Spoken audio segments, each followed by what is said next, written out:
Now the S&P 500 is one of my favourite stock markets to trade. I've done very well from it over the many years I've been involved, whether that's playing with futures, the SPY, CFD, spread bets, whatever it is. It's been a great one for me. But the biggest tool, the biggest indicator that stands out from all the rest, that makes trading the S&P a whole load easier, is what we're going to look at in this video today, and how you can utilize it into your trading. So what is that indicator? And the answer to that question is the VIX. That's the volatility index, and it's the volatility index of the S&P 500. Now, like I said, it's been a brilliant tool for me. I'm going to show you some examples how it works, and for those that don't know, a bit of background to it. But also at the end of this video, I'm going to give you the link to a totally free course on my channel. It's all about VIX and volatility and how you can integrate it into trading the S&P 500, and also introduce you to other volatility indexes so you can trade other markets around the world. But for this video, it's all about the S&P 500 and the VIX. Now, first of all, for those that don't know, what is the VIX? Now, this is the exact definition from the CBOE. They're the guys that produce the VIX index, and it says that the VIX index is a calculation designed to produce a measure of constant 30-day expected volatility of the US stock market, i.e. the S&P 500. It's, like it says there, the most globally recognized measure of volatility and widely used in all sorts of media. So that's the official definition. But what does that actually mean? Well, basically, it's all to do with options. There's traders there who have to call it right for a living, and they have to estimate the volatility of the S&P 500 market to plug that number into the options formula.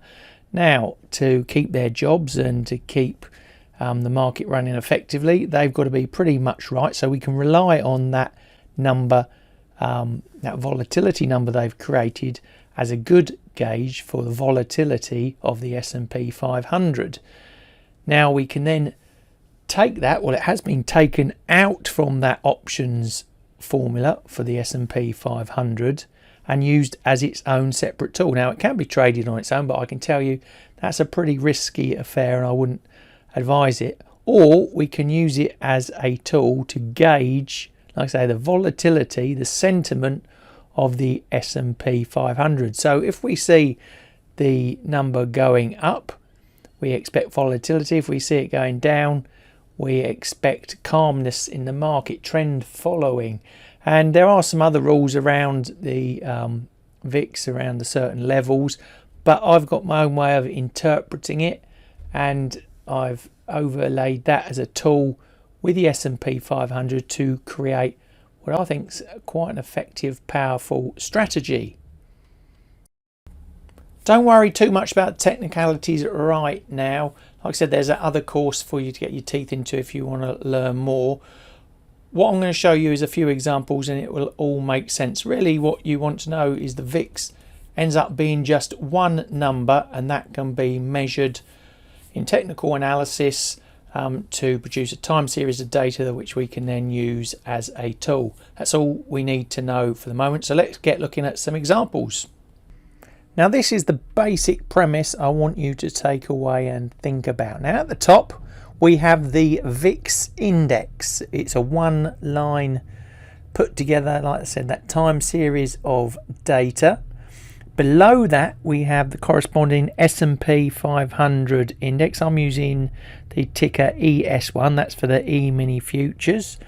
But this is the big golden rule and why this VIX tool works so well. Notice the price here on the S&P 500 at the bottom going down, and then it goes up. What happens to the VIX at exactly the same time? The VIX goes up as the S&P goes down, and as that goes down, the S&P goes up, and you can go back through all of that data to play that out. You can see the S&P moving up there.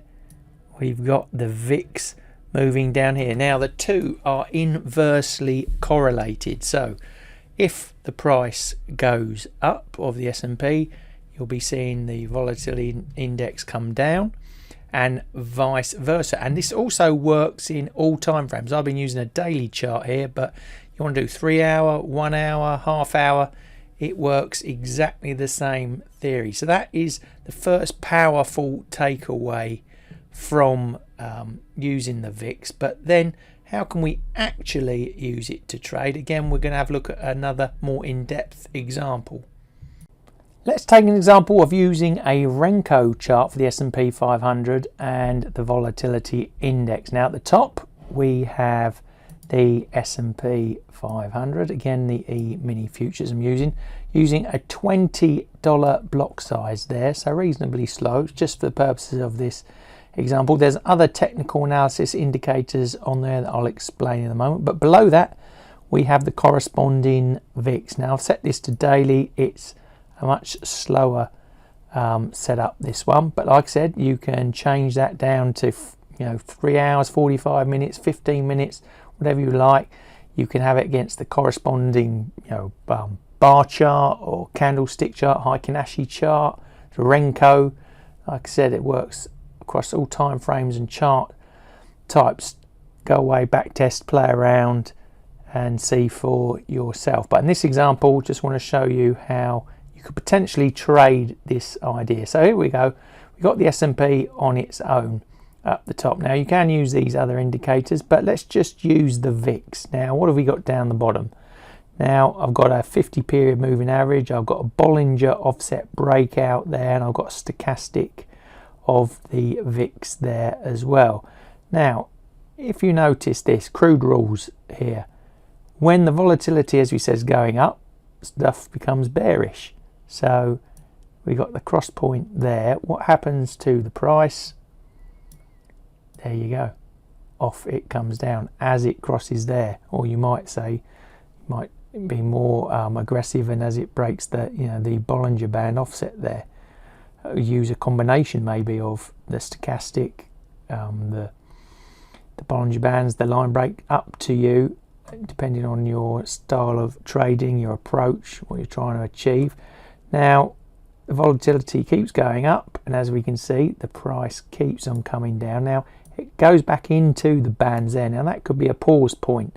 As you can see what happens on the price, it does go up a little bit before coming back down. So we could wait until it goes back out of the bands again before joining back in, which is about there, and off it goes running down again. And again, once it comes into here, it's going to start, as you can see, the trend and the S&P's changed, and the volatility now starts to sink down. And again, you can be aggressive, and some people like to trade it as it comes into these bands, but I'll wait a bit till it comes the other side, time it in with maybe the technical indicators that we're using.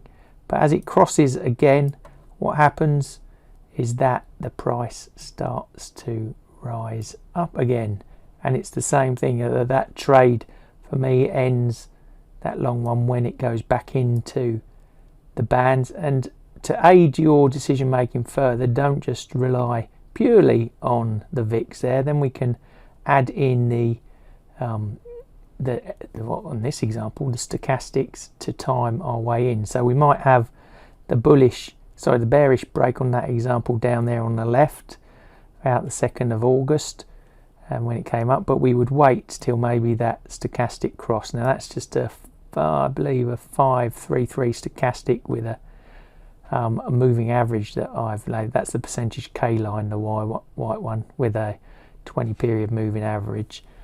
So slightly different there, but just looking for the cross. So I'd actually wait for those two to add up, the bottom and the top, before going back in. And it's exactly the opposite for the other trade, the long trade. And again, you know, you can, if you're using Renko, you can speed the thing up by using different block sizes, using different time frames on the VIX below, using the line chart. There's so many combinations here. Or like I said, just go back to standard, you know, Heikin-Ashi bar charts, whatever suits you. But the principle's the same: volatility down, price up, and vice versa. So I hope you can now see from even these very quick examples how adding the VIX into your S&P 500 analysis can seriously, you know, improve your trading of that stock market. It certainly helped me produce some very, very good results over the years I've been trading. Let me know in the comments below what you think of this strategy. Do you use it? Do you have variants of it? Any other ideas you'd like to share with us? Love to hear from you there. Now, if you've also liked the Renko chart trading analysis that I've done, got a playlist at the end of this video as well for you to click through. Takes you from zero to hero in the world of Renko trading. Maybe give that a try and add in the VIX as well and create a really powerful strategy for yourself. But the other video I mentioned was all around the S&P and VIX. We've only briefly touched on what you need to know. Hopefully I've set the seeds for some further thinking from you, but I have got that free course that I introduced you to right at the start. Now, got the content here, it's coming up on your screen now.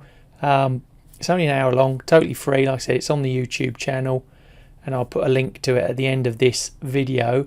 But as you can see, it covers more about what volatility is, why it's important, how it works, other markets, like I mentioned, that you can use volatility indexes for, how you can trade it, about the concept of the correlation, the inverse correlation that we've seen here, how you can apply that to technical analysis, build your strategies, got some examples in there for you as well, and how you can use that as a, you know, real simple, you know, sentiment tool, like I say, to make your trading far more powerful of that stock market.